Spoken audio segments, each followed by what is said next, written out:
নমস্কাৰ সকলোকে স্বাগতম জনাইছোঁ মুক্তাংগন আলোকপাতৰ আন এটা অনুষ্ঠানলৈ আৰু আজি আমি কথা পাতিম এক বিশেষ বিষয় সম্পৰ্কে। পৰহি লখিমপুৰত অনুষ্ঠিত হোৱা অসম চৰকাৰৰ কেবিনেটত সিদ্ধান্ত হ'ল যে অৱসৰপ্ৰাপ্ত ন্যায়াধীশ বিপ্লৱ শৰ্মা কমিটিৰ প্ৰতিবেদন অসম চৰকাৰে ৰূপায়ণ কৰিব।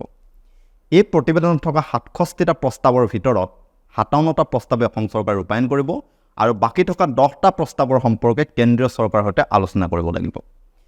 এই ন্যায়াধীশ বিপ্লৱ কুমাৰ শৰ্মা কমিটিখনৰ অসম চুক্তিৰ 6 নং দফা ৰূপায়ণৰ বাবে গঠন কৰি দিয়া হৈছিল। উল্লেখযোগ্য যে নাগৰিকত্ব সংশোধনী আইনৰ বিৰুদ্ধে সমগ্ৰ অসমজুৰি যেতিয়া তীব্ৰ প্ৰতিবাদ হৈ আছিল, সেই সময়ছোৱাতে ৰাজ্যসভাত গৃহমন্ত্ৰী অমিত শ্বাহে এই কমিটিখন গঠন কৰি কমিটিৰ প্ৰতিবেদনটোক আখৰে আখৰে ৰূপায়ণ কৰাৰ কথা ঘোষণা কৰিছিল।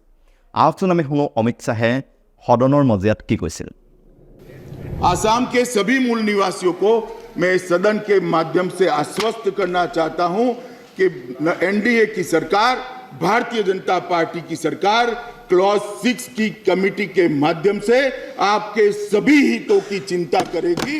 इसमें किंचित मात्र शंका मत रखिए, क्योंकि ये जो सरकार है, ये सरकार सबका साथ सबका विकास के आधार पर चलने वाली सरकार है। और हम मानते हैं कि आसाम आंदोलन के अंदर जो शहीद हुए हैं, वो सारे लोगों की शहादत व्यर्थ नहीं जानी चाहिए।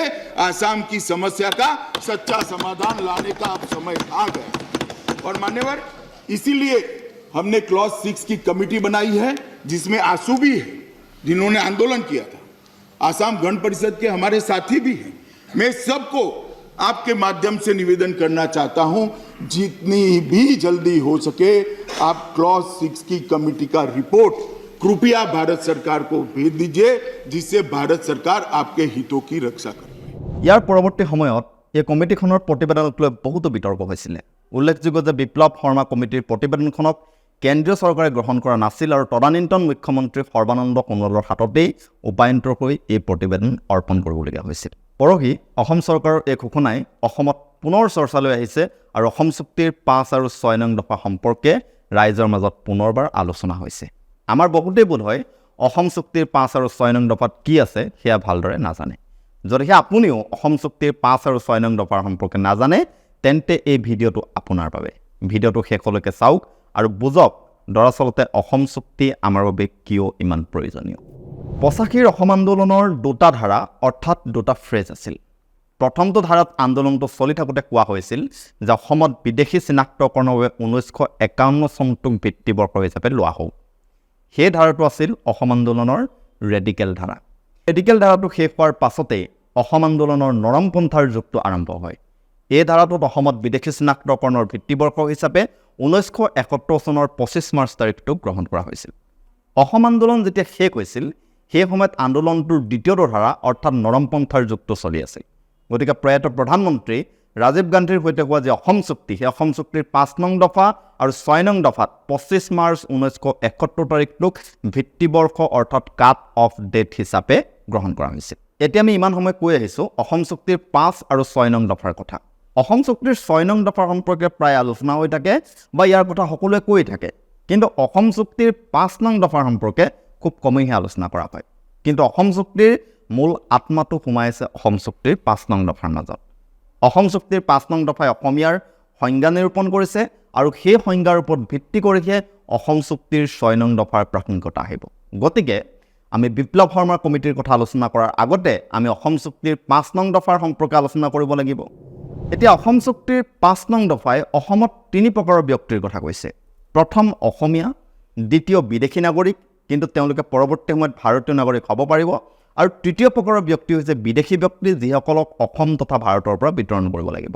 অসম চুক্তিৰ 5 নং দফাৰ প্ৰথম অনুচ্ছেদত কোৱা হৈছে যে 1 জানুৱাৰী 1966 চনৰ আগত অসমলৈ অহা সকলো ব্যক্তি হৈছে অসমীয়া লোক।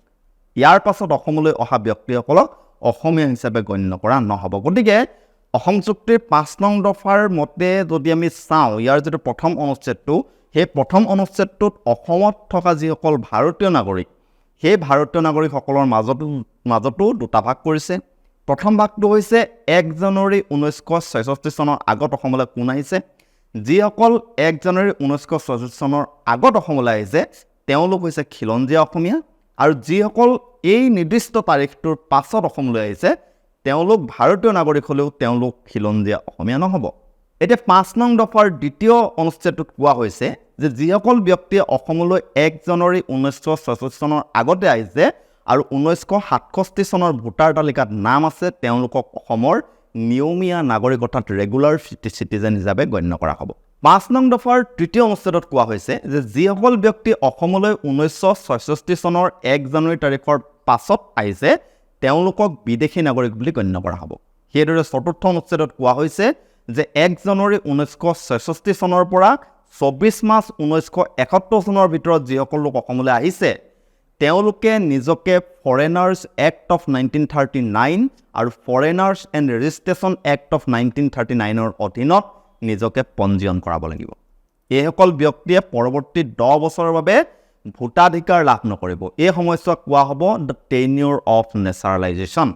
10 বছৰৰ যি নেচাৰেলাইজেশ্যন প্ৰক্ৰিয়া এই প্ৰক্ৰিয়া সম্পূৰ্ণ হোৱাৰ পাছতহে তেওঁলোকে আকৌ ভোটাধিকাৰ লাভ কৰিব। সেইদৰে 5 নং দফা অনুসৰি 25 মাৰ্চ 1971 তাৰিখ বা তাৰ পাছত অহা প্ৰতিজন ব্যক্তিকে অসম তথা ভাৰতৰ পৰা বহিষ্কাৰ কৰিব লাগিব। এয়া আছিল অসম চুক্তিৰ 5 নং দফাৰ কথা। এতিয়া হৈছে অসম চুক্তিৰ 6 নং দফালৈ। অসম চুক্তিৰ 6 নং দফা হৈছে অসম চুক্তিৰ আটাইতকৈ জনপ্ৰিয় আৰু আলোচিত দফা। অসম চুক্তিৰ 6 নং দফাত কোৱা হৈছে যে চৰকাৰে অসমীয়া ব্যক্তিৰ সাংবিধানিক, বিধায়িনী আৰু প্ৰশাসনিক নিৰাপত্তা প্ৰদান কৰাৰ লগতে অসমীয়া সমাজৰ সাংস্কৃতিক, ভাষিক আৰু অসমৰ ঐতিহাসিক ঠাইসমূহৰ সুৰক্ষা আৰু উন্নয়নৰ বাবে চৰকাৰে পদক্ষেপ হাতত ল'ব। ইয়াৰ পৰৱৰ্তী সময়ত অগপই চৰকাৰ গঠন কৰিলে আমি সকলোৱে জানো, যেতিয়া অসম আন্দোলন শেষ হ'ল তাৰ পাছত আকৌ কংগ্ৰেছে চৰকাৰ কৰিলে আৰু এতিয়া বিজেপিয়ে চৰকাৰ কৰি আহিছে। কা বিৰোধী আন্দোলনৰ সময়ছোৱাত অসম চুক্তিৰ 6 নং দফাৰ কথা আকৌ আলোচনা হ'ল। গতিকে ৰাজ্যসভাত অমিত শ্বাহে এখন হাই পাৱাৰ কমিটি গঠন কৰি দিয়াৰ ঘোষণা কৰিলে। পৰৱৰ্তী সময়ছোৱাত অৱসৰপ্ৰাপ্ত ন্যায়াধীশ বিপ্লৱ শৰ্মা কমিটি গঠন কৰি দিয়া হ'ল। এই কমিটিখনে বিস্তৃতভাৱে কিদৰে অসম চুক্তিৰ 6 নং দফাক ৰূপায়ণ কৰিব পৰা যায়, অৰ্থাৎ কিদৰে অসমীয়া মানুহক ভাষিকভাৱে, সাংবিধানিকভাৱে, বিধায়িনীভাৱে তথা বিভিন্ন ক্ষেত্ৰত কিদৰে সুৰক্ষিত কৰি ৰাখিব পৰা যায়, কিদৰে অসমৰ কীৰ্তিচিহ্ন, অসমৰ নিজস্ব সংস্কৃতিক সুৰক্ষিত কৰি ৰাখিব পাৰে, কিদৰে অসমৰ ডেম'গ্ৰাফিক সুৰক্ষিত কৰি ৰাখিব পাৰি, এই সম্পৰ্কে নিজৰ প্ৰতিবেদন প্ৰস্তুত কৰিলে। এই সম্পৰ্কে আমি ইতিমধ্যে কৈ আহিছোঁৱেই। যি কি নহওক, এই বিপ্লৱ শৰ্মা কমিটিয়ে দাখিল কৰা প্ৰতিবেদনত অসম বিধানসভাত 67% আসন অসমৰ খিলঞ্জীয়া নাগৰিকৰ বাবে সংৰক্ষণ কৰাৰ কথা কোৱা হৈছে। অসমত ইনাৰ লাইন পাৰ্মিটৰ কথা কৈছে, ট্ৰাইবেল বেল্টৰ মাটিৰ সংৰক্ষণৰ কথা কৈছে, প্ৰশাসনীয় বা অন্যান্য চাকৰিত অসমীয়া ব্যক্তিৰ বাবে পৰ্যাপ্ত সংৰক্ষণৰ কথা কৈছে। এনেধৰণৰ বহুতকেইটা গুৰুত্বপূৰ্ণ কথা উত্থাপন কৰিছে। মুখ্যমন্ত্ৰী হিমন্ত বিশ্ব শৰ্মা ডাঙৰীয়াই কৈছে যে অসম চৰকাৰে বিপ্লৱ শৰ্মা কমিটিৰ 67টা প্ৰস্তাৱৰ ভিতৰত 57টা পোনে পোনে ৰূপায়ণ কৰিব আৰু অন্যান্য 10টা ৰূপায়ণ কৰিবলৈ কেন্দ্ৰীয় চৰকাৰৰ সৈতে আলোচনা কৰিব। এতিয়া অসমৰ ৰাইজে প্ৰশ্ন কৰিছে যে কোনকেইটা প্ৰস্তাৱক তেওঁলোকে ৰূপায়ণ কৰিব আৰু কোনকেইটা প্ৰস্তাৱক কেন্দ্ৰ চৰকাৰলৈ ঠেলিলে সেই সম্পৰ্কে অসমৰ ৰাইজক চৰকাৰে জনোৱা নাই। ৰাইজে লগতে ইয়াকো দাবী কৰিছে যে বিপ্লৱ শৰ্মা কমিটিৰ প্ৰতিবেদনখন ৰাজহুৱা কৰিব লাগে যাতে অসমৰ ৰাইজে এই প্ৰতিবেদনৰ সম্পৰ্কে অধিক জানিব পাৰে। আমি মুক্তাংগন পৰিয়ালে অসম চৰকাৰৰ এই সিদ্ধান্তক সমৰ্থন জনাইছোঁ। অসম চুক্তিৰ ৰূপায়ণ অসমৰ এটা গুৰুত্বপূৰ্ণ ৰাজনৈতিক সমস্যা। এই সমস্যাটোক লৈ আজিলৈকে অসমত ৰাজনীতি চলি আছে, কিন্তু এই সকলো ৰাজনীতিৰ ঊৰ্ধত এষাৰ কথা আমি সকলোৱে স্বীকাৰ কৰিব লাগিব যে অসম চুক্তিৰ 6 নং দফা আৰু অসম চুক্তিৰ 5 নং দফা যদি ৰূপায়ণ হয়, অৰ্থাৎ ৰিটায়াৰ্ড ন্যায়াধীশ বিপ্লৱ কুমাৰ শৰ্মা কমিটিৰ প্ৰতিবেদনখন যদি ৰূপায়ণ হয়, তেতিয়া অসমীয়া মানুহৰ কাৰণে, অসমীয়া সমাজখনৰ কাৰণে, যি সমাজৰ বিৱৰ্তনৰ কাৰণে ই এটা ডাঙৰ জাপ হ'ব। এইবাৰ আহিছোঁ আন এটা আলোচনালৈ। ডিব্ৰুগড়ৰ বিশাল ফুকন আৰু কোৰিঅ'গ্ৰাফাৰ তথা নৃত্যবিদ চুমি বৰাৰ সম্পৰ্কে অসমৰ ছ'চিয়েল মিডিয়াৰ পৰা আৰম্ভ কৰি সকলো মিডিয়া চেনেলতে বিভিন্ন আলোচনা হৈ আহিছে। কিন্তু আলোচনাই সম্প্ৰতি মিডিয়া এথিক্সৰ সকলো সীমা চেৰাই এক দৃষ্টিগত প্ৰতিযোগিতালৈ ৰূপান্তৰ হৈ পৰিছে। যেন অসমৰ মিডিয়া চেনেলসমূহৰ মাজত প্ৰতিযোগিতা চলিছে কোনে কিমান তললৈ নামি এই বাতৰিটো প্ৰচাৰ কৰিব পাৰে। আমি আচৰিত হৈছোঁ যে কিদৰে অসমৰ মিডিয়া চেনেলসমূহে সকলো মিডিয়া এথিক্স পাহৰি এটা ঘটনাৰ বাতৰি প্ৰকাশ কৰিবলৈ যাওঁতে কিদৰে মিডিয়া ট্ৰায়েল চলাইছে। সেইদৰে অসমৰ মিডিয়া চেনেলসমূহে ট্ৰেডিঙৰ সম্পৰ্কে ৰাইজৰ মাজত অপব্যাখ্যা প্ৰচাৰ কৰি আছে। ট্ৰেডিঙৰ প্ৰতি অসমৰ ৰাইজক ভয় খুৱাই থকাৰ কিছু প্ৰচেষ্টাও আমাৰ দৃষ্টিগোচৰ হৈছে। কিন্তু এই গোটেই কথাটো ইমান সহজ বা সাধাৰণ নহয়। আমি জনাত অভিযুক্ত যি বিশাল ফুকন, সেই অভিযুক্ত বিশাল ফুকন ট্ৰেডিং নিজে কৰাৰ লগতে আনকো তেওঁ ট্ৰেডিং শিকাইছিলে। কিন্তু এই ক্ষেত্ৰত আমি এষাৰ কথা জানিব লাগিব যে আনক যদি আমি ট্ৰেডিং শিকাওঁ, ট্ৰেডিঙৰ যদি টিপছ দিওঁ, তাৰ কাৰণে আমাক লাগিব সেবিৰ লাইচেঞ্চ, আৰু এই সেবিৰ লাইচেঞ্চ অবিহনে কোনেও ট্ৰেডিং শিকাব নোৱাৰে। আমি আমাৰ ৰাইজক জনাব খুজিছোঁ যে ট্ৰেডিং কেতিয়াও বেয়া কথা হ'ব নোৱাৰে। আপোনালোকেও ট্ৰেডিং শিকক আৰু ট্ৰেডিং কৰক, কিন্তু তাকে কৰিবলৈ যাওঁতে কোনো ফ্ৰডৰ জালত নপৰিব। সেবিৰ গাইডলাইনৰ কথা যদি আপোনালোকে ভালদৰে লক্ষ্য কৰে, তেতিয়া এষাৰ কথা গম পাব যে ট্ৰেডিঙক লৈ কোনেও কাকো প্ৰতিশ্ৰুতি দিব নোৱাৰে যে ইমান % কৰি দিম, ডাবল কৰি দিম, ট্ৰিপল কৰি দিম ইত্যাদি। এই আপোনাক যদি কোনোবাই এনেধৰণৰ কথা কয় যে মোক ইমান লাখ টকা দিয়ক বা ইমান টকা দিয়ক, ইমান দিনৰ ভিতৰত আপোনাৰ টকাখিনি ডাবল কৰি দিম, ট্ৰিপল কৰি দিম, তেতিয়া গম পাব যে এই কথাষাৰ কেতিয়াও ঠিক নহয়। ট্ৰেডিং সম্পৰ্কে অজ্ঞ আমাৰ সৰ্বজনতা মিডিয়া চেনেলসমূহে জানিব লাগে যে প্ৰধানমন্ত্ৰী নৰেন্দ্ৰ মোদী, অমিত শ্বাহ, ৰাহুল গান্ধীৰ দৰে ব্যক্তিৰো নিজৰ পৰ্টফলিঅ' আছে। আপোনালোকে সেই পৰ্টফলিঅ'সমূহ নিজেও চাব পাৰে গুগল কৰি। আপোনালোকে ৰাকেশ জুনজুনৱালাৰ সেই প্ৰেৰণাদায়ক কাহিনীৰ বিষয়েও পঢ়িব পাৰে, য'ত নেকি ৰাকেশ জুনজুনৱালাই মাত্ৰ 5,000 টকাৰে ট্ৰেডিং আৰম্ভ কৰি তেওঁ ভাৰতৰ এগৰাকী কিংবদন্তি ট্ৰেডাৰ হিচাপে ইহলীলা সম্বৰণ কৰিছিল। সেইসমূহ কথা আলোচনা নকৰাকৈ আমাৰ মিডিয়াৰ সাংবাদিকসকলে অতি নিৰ্লজ্জ আচৰণ কৰাহে আমাৰ দৃষ্টিগোচৰ হৈছে। আমি মুক্তাংগন পৰিয়ালে বিচাৰোঁ যে অভিযুক্তৰ উচিত বিচাৰ হওক, আৰু যি মানি ট্ৰেইল, এই মানি ট্ৰেইলৰ সঠিকভাৱে নিৰ্ণয় কৰা হওক, আৰু সেই অনুসৰি যিসকল দোষী তেওঁলোকে শাস্তি পাওক। কিন্তু তাৰ সমান্তৰালকৈ অসমৰ খিলঞ্জীয়া ডেকা গাভৰুসকলে মাৰ্কেটৰ সম্পৰ্কে পঢ়া শুনা কৰি ট্ৰেডিং শিকক, অসমতো ওলাই আহক ৰাকেশ জুনজুনৱালা। এষাৰ কথা আমি মনত ৰাখিব লাগিব যে ট্ৰেডিং অবিহনে এখন দেশৰ অৰ্থনীতি কেতিয়াও চলিব নোৱাৰে।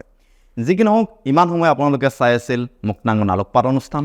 যদি আপোনালোকৰ অনুষ্ঠানটো ভাল লাগিল তথা মুক্তাংগনত প্ৰকাশিত বিভিন্ন খবৰ আৰু খবৰৰ অধিক বিশ্লেষণৰ বাবে আপোনালোকে লাইক কৰক, ছাবস্ক্ৰাইব কৰক তথা ফ'ল' কৰক মুক্তাংগনৰ ফেচবুক, টুইটাৰ, ইনষ্টাগ্ৰাম আৰু ইউটিউব চেনেল, আৰু তাৰ লগতে আপোনাৰ প্ৰিয়জন, আপোনাৰ পৰিয়ালৰ মাজত শ্বেয়াৰ কৰক আমাৰ সকলো ছ'চিয়েল মিডিয়াৰ একাউণ্ট তথা ভিডিঅ'। যি কি নহওক, আপোনালোকক পুনৰ লগ পাম অনাগত এটা ভিডিঅ'ত। তেতিয়ালৈকে আপোনালোকে চাই থাকক মুক্তাংগন। আপোনালোক ভালে থাকক। নমস্কাৰ, মই নিকু দুৱৰা।